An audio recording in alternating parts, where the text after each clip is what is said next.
26 दिसंबर 2020 BBC.com पर mister Sabir की एक आर्टिकल आया, the family with no fingerprints. इस आर्टिकल ने लगभग पूरी दुनिया को फिर से एक बार सोचने के लिए मजबूर कर दिया कि क्या हम आज की तारीख में जो टेक वर्ल्ड पे जी रहे हैं वाकई में वो सभी के लिए सही है या नहीं। क्या था इस आर्टिकल में? इस आर्टिकल में बांग्लादेश के राजशाही डिस्ट्रिक्ट पर रहने वाला एक सरकार परिवार की कहानी थी, जहां पे उस परिवार के लगभग तीनों पीढ़ी में से किसी के पास भी फिंगरप्रिंट्स नहीं है। सोचिए कि आज की तारीख में जब हमें ड्राइविंग लाइसेंस बनवानी हो, पासपोर्ट बनवाना हो, बैंक अकाउंट खोलनी पड़ी हो या कुछ भी काम, चाहे वो हमारे स्मार्टफोन को अनलॉक करना ही क्यों ना हो, उसके लिए हमें फिंगरप्रिंट्स की, बायोमेट्रिक्स की जरूरत पड़ती है। लेकिन इस परिवार को आज की तारीख में कितनी प्रॉब्लम्स का सामना करना पड़ रहा है। सन 2008 में बांग्लादेश गवर्नमेंट ने नेशनल आइडेंटिटी कार्ड का इंट्रोडक्शन करवाया। वहां पर थंब इंप्रेशंस का होना मैंडेटरी कर दी गई, लेकिन इनके पास कोई थंब इंप्रेशंस था ही नहीं, तो ये कहां से लाते? एक मेडिकल सर्टिफिकेट इशू किया गया और इनके जो आईडी कार्ड था वहां पर लिख दी गई नो थंब इंप्रेशंस। इसके बाद सन 2010 में फिंगरप्रिंट को मैंडेटरी करवा दिया गया पासपोर्ट और ड्राइविंग लाइसेंस के लिए। अपू सरकार जो सरकार परिवार का ही मेंबर है और इनके काका गोपेश सरकार, इन दोनों में से किसी के पास भी कोई ड्राइविंग लाइसेंस नहीं है, क्योंकि इनके पास फिंगरप्रिंट्स ही नहीं है। हालांकि इन्होंने ड्राइविंग लाइसेंस की जो एग्जाम टेस्ट होते हैं वो पास किया था। इसके बाद सन 2016 में मोबाइल फोन के लिए सिम कार्ड खरीदने के लिए भी बायोमेट्रिक्स का होना यानी फिंगरप्रिंट का होना मैंडेटरी कर दी गई। इस परिवार के सारे सिम कार्ड जो हैं वो अपू सरकार के मम्मी की नाम से है, इनके खुद के कोई सिम कार्ड नहीं है। आपके दिमाग में शायद चल रहा होगा कि ये जो फिंगरप्रिंट्स का ना होना, क्या ये नॉर्मल है? डेफिनेटली नॉर्मल नहीं है। उनके ये जो फिंगरप्रिंट्स नहीं है, इसके पीछे सरकार परिवार का कोई हाथ नहीं है। ये तो उनके शरीर का एक जिन जो म्यूटेट हो चुका है, जिसकी वजह से ये हुआ है। इस जिन का नाम है SMARCAD1 और ये जिन म्यूटेट होने के बाद हमारे शरीर के जो फिंगरप्रिंट्स में मौजूद जो स्वेट ग्लैंड्स हैं वो नहीं होता, जिसकी वजह से फिंगरप्रिंट्स क्रिएट नहीं होती।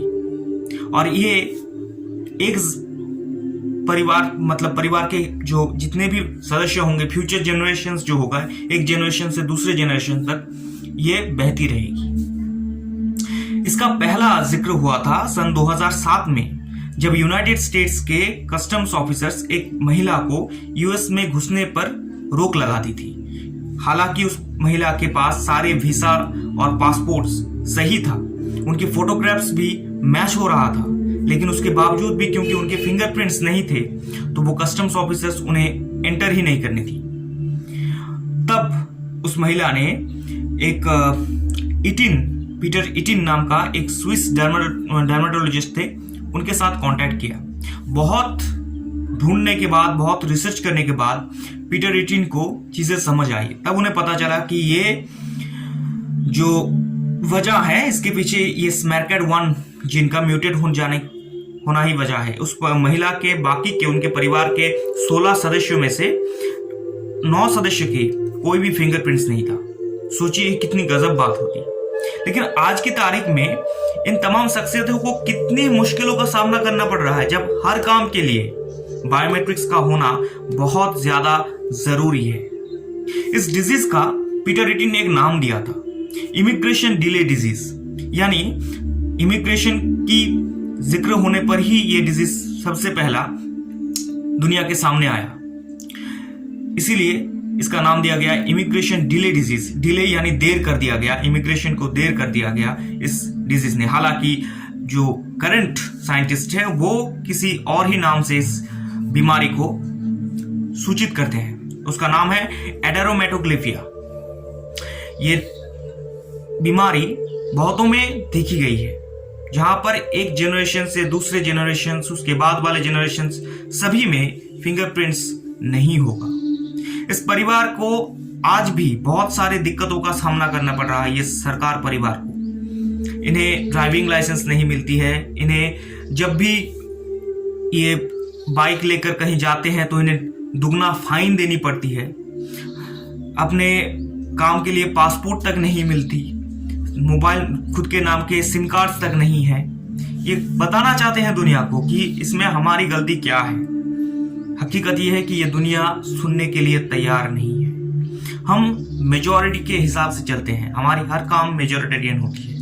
तो मेजॉरिटी के हाथ में फिंगरप्रिंट्स हैं, मेरे हाथ में है, आपके हाथ में भी हो सकता है, होने के चांसेस ही ज्यादा है। लेकिन बहुत सारे ऐसे शख्सियत भी हैं जिनके हाथ पे नहीं है। क्या उन्हें जीने का हक ही नहीं है? कहीं हम इतना खुदगर्ज तो नहीं बन रहे हैं कि हम दूसरों की फंडामेंटल राइट्स को खत्म कर रहे हैं? सोचने वाली बात है।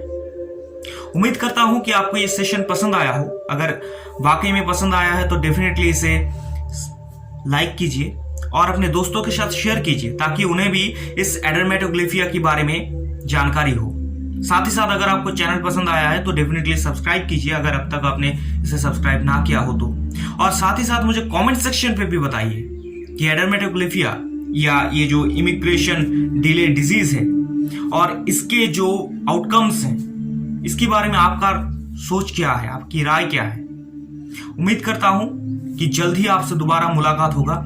तब तक के लिए मैं प्रतीक बैनर्जी आपसे विदा लेता हूं। खुश रहिए। जय हिंद।